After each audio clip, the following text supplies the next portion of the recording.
আমাদের বিল কত টাকা হয়েছে? স্যার 500 টাকা হয়েছে। হায় হায়, কি হলো? আমার মানিব্যাগটা কোথায় পড়ে গেল? তুই আর এই মহিলাটি মিলে বাটপারি করতে এসেছিস তাই না? দাঁড়া, তোদের এখনই রশি দিয়ে বানতেছি। কিরে কাজের মহিলা, আমার টাকা চুরি করিস নাই তো? না স্যার, আপনার টাকা নেইনি। ওয়াটার, এই ছেলেটিকে বেঁধে রাখুন। এরা দুজনেই বাটপার, আর এই ছেলেটি জারদ সন্তান। কাল থেকে তুই আর আমার অফিসে যাবি না। এই, তোমার কয় টাকা হয়েছে বিল? আমি দিয়ে দিচ্ছি। এই সমস্ত চোর বাটপার যে কোথা থেকে আসে? আপনি বিল দিবেন কেন? আমাদের বিল আমি দিচ্ছি। কি হয়েছে? আপনার সমস্যা কি? আপনি কারে বাটপার বলেন, কারে জারজ সন্তান বলেন? এটা আমার সন্তান।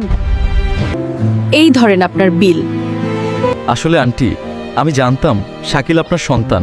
আমি আপনাদের পাশে বসে সবই শুনছিলাম, কিন্তু প্রতিবাদের ভাষা খুঁজে পাচ্ছিলাম না।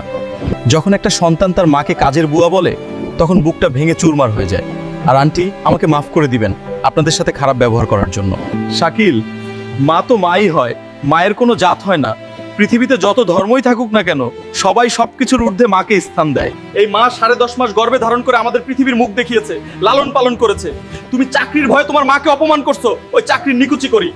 আমার মা নেই, আমি বুঝি মা কি জিনিস, তাই মাকে কখনো ছোট করে দেখবে না। মায়ের কাছে মাপ চাও। মা, আমাকে মাফ করে দাও, আমি অনেক অন্যায় করেছি তোমার সাথে। মায়েরা কখনো সন্তানের অন্যায় বা দোষ ধরে রাখতে পারে না বাবা। যাদের মা এখনো আছে তাদের কাছে একটি কথাই বলবো, আজই সময়টা কাজে লাগান। মাকে ভালোবাসুন, তার খোঁজ নিন, কারণ মা বারবার আসে না। এই মানুষটা একবার চলে গেলে পৃথিবীর কোনো কিছু দিয়েই তার শূন্যতা পূরণ করতে পারবে না। আর যাদের মা নেই তারা খুব ভালো করে জানো মা না থাকার কষ্ট কতটা গভীর। তাই অন্তত মায়ের স্মৃতিকে সম্মান করুন, তার জন্য দোয়া করুন।